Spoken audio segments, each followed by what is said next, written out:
एकदा दादांना गमतीने म्हणालो की दादा तुम्ही रिअल स्टार तर होताच, पण आजकाल रील स्टार देखील तुम्ही झालात, कारण इतक्या रील तुमच्या आजकाल पाहायला मिळतात. अतिशय मोकळेपणानं सगळ्यांशी व्यवहार करायचे. आणि खरं तर मी असं म्हणेन की ज्यावेळी त्यांचं व्यक्तिमत्व, त्यांचं नेतृत्व एका वेगळ्या क्षितिजाकडे चाललं होतं, एक असा काळ होता की ज्या काळामध्ये संघर्षाकडनं दादा स्थैर्याकडे गेले होते. स्थैर्याकडे गेल्यानंतर खूप स्वप्न ही त्यांना पूर्ण करायची होती. त्या दिशेनं पूर्ण दृढतेनं ते चालले होते. आणि निश्चितपणे त्यांचं नेतृत्व एका वेगळ्या क्षितिजावर जात असताना अचानक आपल्यातनं त्यांचं निघून जाणं हे खरोखर अत्यंत वेदनादायी आहे, अत्यंत दुःखदायी आहे आणि विश्वास न बसण्यासारखं आहे.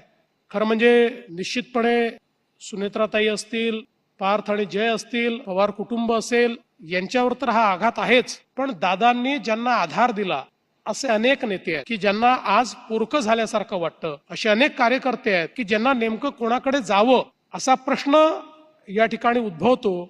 आणि आमच्यासारखे अनेक मित्र आहेत की ज्यांना असं वाटतं की आता पाहायचं कुठे, कारण दादांसारखा एक मित्र, आणि केवळ मित्रच नाही तर मित्र असं म्हणेल की एखाद्या मुख्यमंत्र्यांना अर्थमंत्री कसा पाहिजे तर तो दादांसारखा पाहिजे की निर्धास्तपणे दादा येथे माहिती आहे हे सांभाळून घेतील, नीट आपली आर्थिक गडी ते बसवतील, अशा पद्धतीनं एक मनामध्ये ठाम विश्वास असताना.